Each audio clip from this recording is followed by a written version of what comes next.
Por vezes o design muda tudo o quanto sabemos sobre as coisas que pensamos conhecer tornam-se outras, ou querem ser outras, ou vêm de outra cabeça, de outro universo, e levam-nos a pensar outra vez acerca do espaço, a maneira como ocupamos o espaço, como habitamos, como criamos conforto, como afinal nos sentimos bem, que beleza é que exigimos nos nossos dias, se queremos que os nossos dias estejam rodeados de coisas bonitas, se nos sentimos mais bonitos quando estamos sentados numa cadeira mais bonita. A Alda Silva começou um projeto com o seu marido, Jorge Pinto, um projeto que é exatamente essa oportunidade de voltarmos a pensar as coisas e de voltarmos a pensar como nos relacionamos com o conforto, como nos relacionamos, por exemplo, com a nossa casa. E é exatamente a partir desta ideia de casa que começa o vosso trabalho, porque o vosso trabalho está sob esta égide da Mutante Casa, é o nome do vosso projeto. Alda, muito bem-vinda, obrigado por vires conversar connosco. Nós estivemos estas semanas, estas últimas semanas, os convidados que vieram conversar comigo estiveram já sentados nestas cadeiras, nestes gomos, cadeiras malucos, muito confortáveis e muito bonitos. Estivemos já a usar a mesa, estivemos com um candeeiro que também é muito maluco e que é lindíssimo, que é da vossa autoria. E eu gostava que talvez que começasses por explicar isto. Como é que de repente tu és de arquitetura, não é? Exatamente. Formada em arquitetura. Como é que de repente uma arquiteta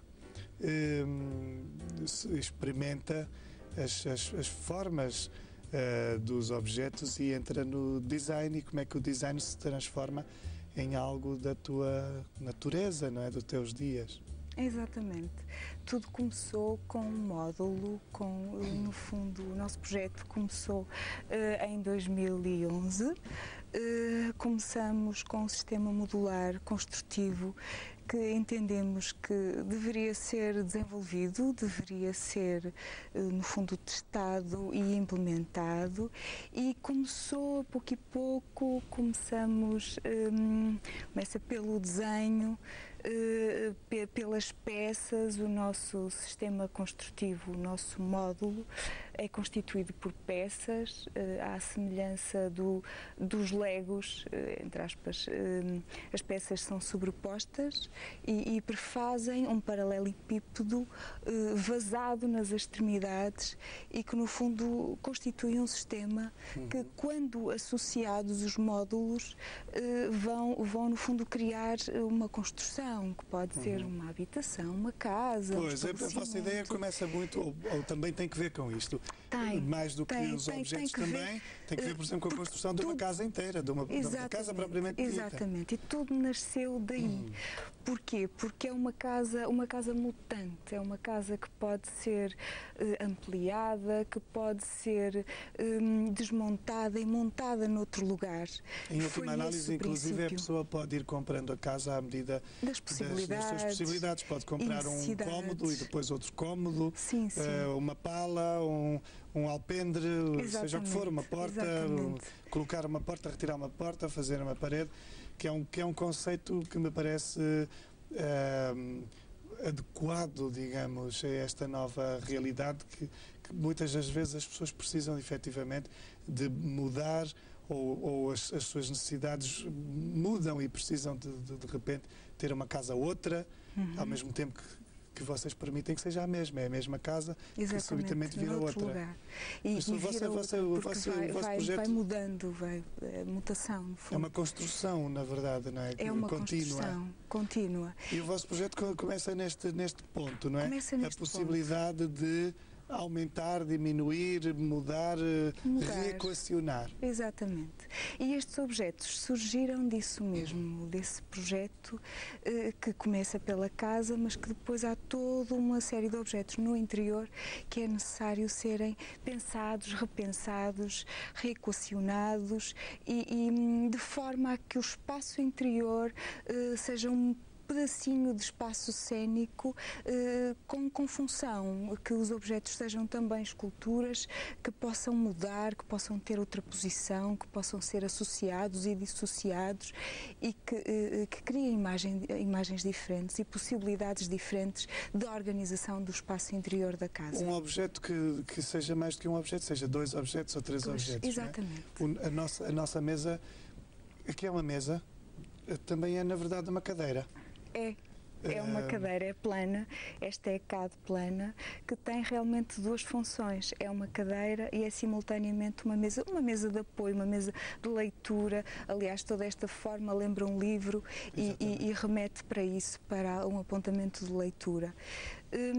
E temos vários objetos, esta esfera. Estes gomos, fala-me nestes gomos, porque esta é uma das aventuras uma das maiores aventuras das vossas implementações até agora, são estes gomos, que na verdade casam com este berço que está atrás de nós. Exatamente. Que é um berço feito de mais 2 gomos. De mais 2 gomos. Estes 2 gomos, se juntassem, faziam um segundo berço. Se inverter e se puser em cima daquele, claro, formam uma bola. No catálogo, exatamente. Nós podemos ver, creio que temos umas imagens onde podemos explicar ou ver como efetivamente estas peças se explicam. Eu ia pedir, talvez que passássemos a VT e que víssemos. Esta é a ideia do inicial que estávamos a falar. Exatamente, do módulo, não é? Do sistema de construção, peça a peça, composta por várias peças. Nós estamos a ver os legos, as peças que fazem a fundação do módulo. Começam a erguer-se os paramentos verticais, as 2 paredes do módulo, com peças constituídas por revestimento interior e revestimento exterior. E depois a cobertura, uma série de legos também associados que prefazem a cobertura do módulo. Estas peças, pronto, são peças depois do pavimento e as várias possibilidades de tampas do módulo com painéis, com caixinhos. Podemos ter uma casa assim, com estas portas assim, uma casa assim, triangulares maravilhosas. Podemos ter uma casa assim. E todos estes objetos nascem nesse sentido, nessa continuidade desse projeto. Objetos que mudam, que podem ser uma cadeira, uma mesa, que se transformam. Pois esta questão que estávamos a falar, por exemplo, desta esfera, é uma esfera excêntrica que, na verdade, sendo excêntrica, não deixa de ser muito depurada. Ela, na sua forma inicial ou na sua forma mais recatada, torna-se um objeto quase espiritual.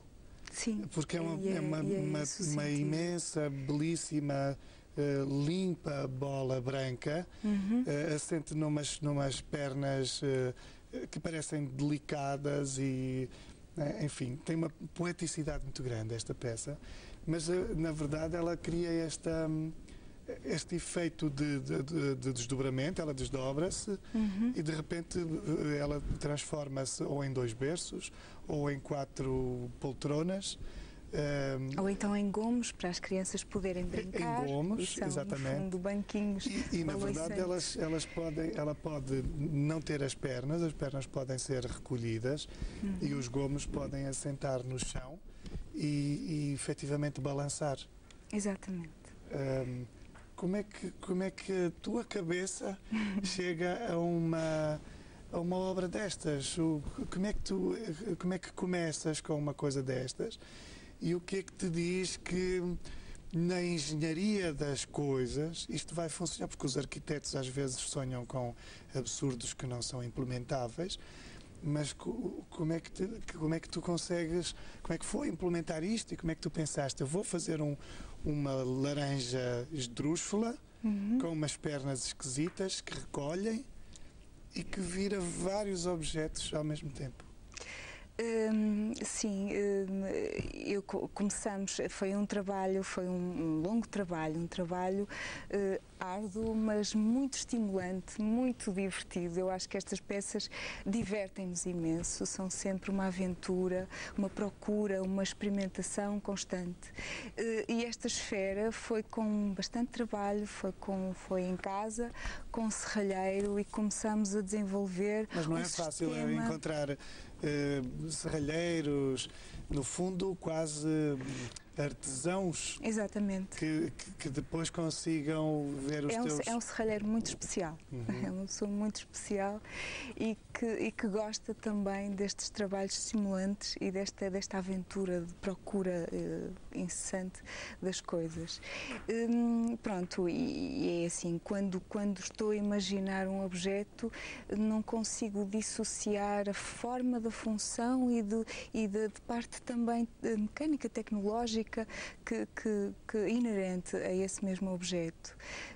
E então tudo nasce em simultâneo, começa uma parte, depois vem a outra a seguir, e depois há todo um desenvolvimento que daí advém de procura, de experimentação, de erro e aperfeiçoamento.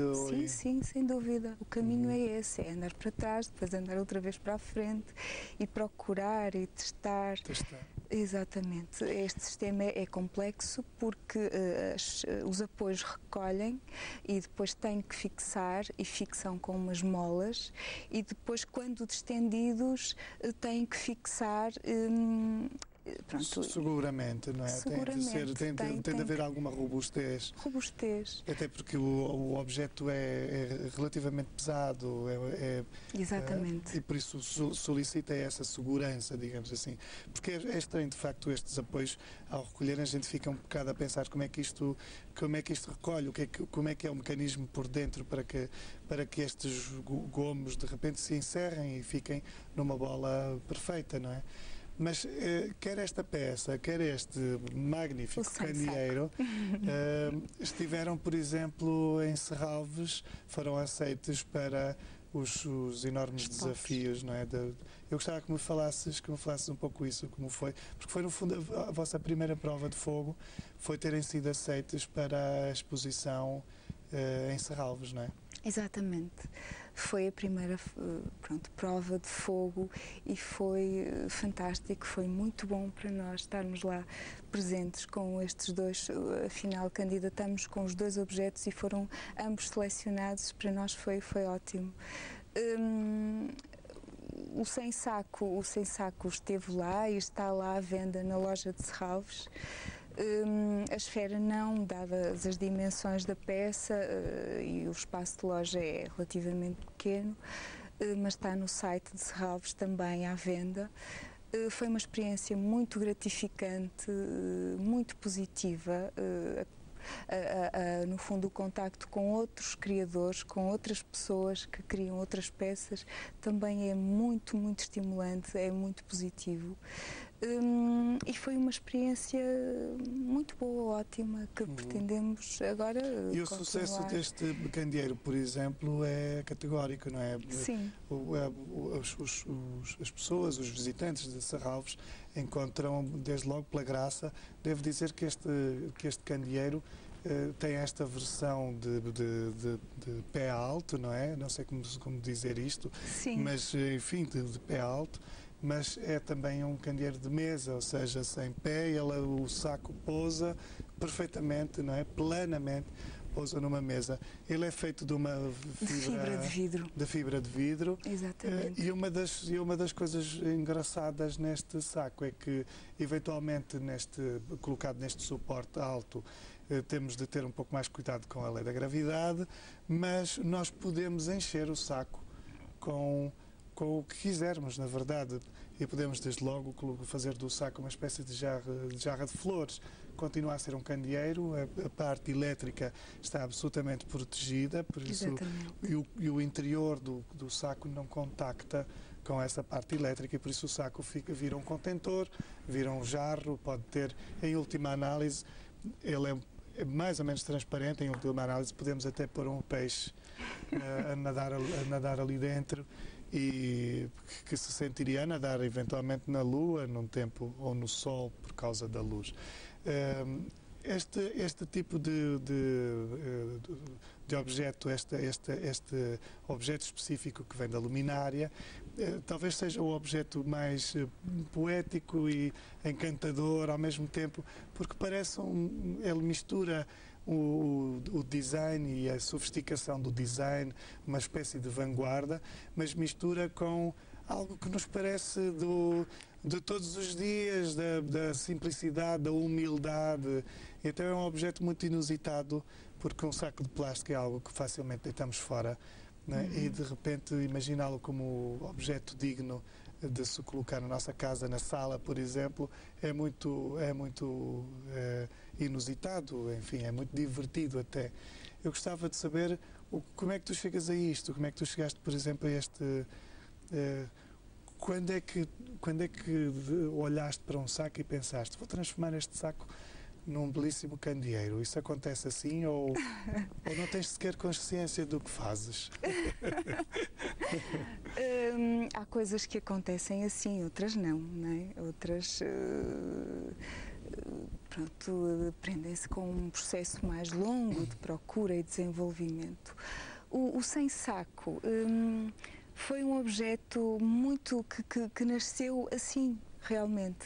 Eu e o Jorge estávamos de repente com os sacos das compras, retiramos o conteúdo do saco e ele ficou ali com uma forma muito, muito bonita. E nós olhamos para o saco e pensamos, que bonito, mas ele não se aguenta, e então como é que nós podemos cristalizar esta forma tão bonita? Como é que nós podemos, de certa forma, tê-la em casa e não sem forma, deformado, assim, com esta verticalidade? E então achamos muita graça, rimos-nos e começamos então a tentar fazê-lo nascer, a tentar arranjar forma, um molde do saco plástico. Isso também foi outra luta, porque foi complicado. Começamos a aprender os dois. Eu e o Jorge começamos a tentar testar e compramos fibra de vidro e começamos em casa a fazer, no fundo, à procura de Não pegaram fogo a nada, nem se intoxicaram. Não. E pronto, e conseguimos dar corpo ao nosso sem saco. E foi gratificante, foi muito bom. E é esta faceta de experimental e divertida, que nos diverte imenso, de procurar formas, de experimentar materiais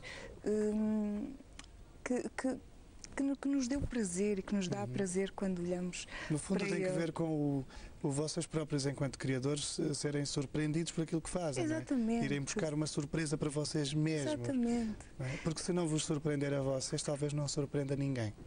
Eu acho que sim, eu acho que é isso, é esta diversão que nós temos que ter, e é isso que realmente que é o nosso princípio e o nosso projeto, é basicamente isso, são objetos que nos divirtam, que nos deem prazer, porque esse prazer depois acaba por ser contagiado. Por partilhar-se. Exatamente. Exato.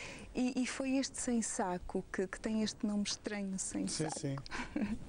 E que tem um bocadinho a ver com uma mensagem que ele também traz. Ele traz uma mensagem para a reciclagem do plástico.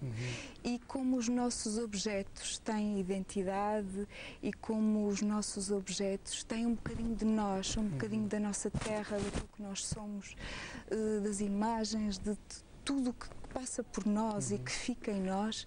Este sem saco tem um pedacinho de Vila do Conde, que é a nossa terra, e é esse também, no fundo, o intuito, é nós termos objetos que falem também da nossa terra, da nossa cidade. E este sem saco faz, no fundo,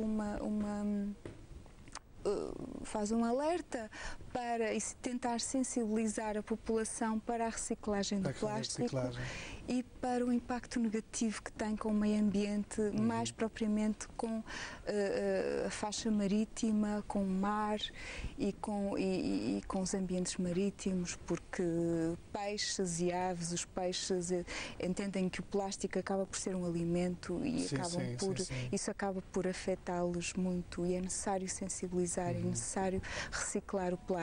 Exatamente. E ele traz, no fundo, também essa mensagem e traz traz a nossa faixa marítima e a nossa reserva ecológica, a nossa reserva... Traz uma alusão a essa questão. À reserva ornitológica de Mindelo e as nossas praias naquela faixa costeira. Nós estamos já com pouco tempo para a nossa conversa. Eu queria, primeiro, as pessoas podem encontrar-vos no Facebook. Existe uma página da Mutante Casa no Facebook. Exatamente. O endereço facebook.com/mutantecasa. É esse. Onde poderão eventualmente ver em pormenor um pouco mais destas peças, estas e outras peças que vocês fizeram ou farão. Eu ia-te perguntar, para terminar e brevemente, no fundo, o que é que vem a seguir? Quais são as expectativas a seguir? Se as pessoas vos quiserem encontrar, vai haver um espaço? Exatamente. O que é que nos espera agora? Pronto, nós temos um site www.mutantecasa.pt. No site temos pressário de todas as peças. Caso as pessoas estejam interessadas, podem contactar-nos e terão acesso às peças e faremos chegar. Estamos, entretanto, à espera de uma loja em Vila do Conde para um design bar, para mostrarmos as nossas peças, associado a um serviço de café, à conversa, no fundo, as pessoas terem contacto com elas, perceberem se são confortáveis, se não são, perceberem um bocadinho a história de cada peça e estarem lá connosco. Estamos à espera, em princípio, creio que este ano estaremos lá. Este ano poderá abrir esse design bar? Provavelmente. Temos também o projeto do sistema construtivo modular, que já tivemos a patente nacional desse sistema e gostaríamos de o ver implementado. E já que estou aqui, aproveito e lanço o repto às empresas de betão, de construção, que estiverem interessadas em colaborar connosco e, no fundo, em desenvolver este sistema implementar o sistema de modular de construção das casas. Exatamente. Não é? Era importante e era benéfico. E é o grande desafio, no fundo, que se coloca a Mutante Casa no futuro. Exatamente, no futuro. Okay. E, obviamente, nós temos à volta de 50 peças desenhadas, prontas a ser, no fundo, produzidas e implementadas. Okay. Alda, agradeço-te muito teres vindo aqui, nosso tempo está absolutamente terminado. Foi um prazer conversar contigo. Walter, muito obrigada por esta oportunidade. E até a próxima, até para a semana. Muito obrigado por ter estado aí e bom ano, tudo de bom e sorria.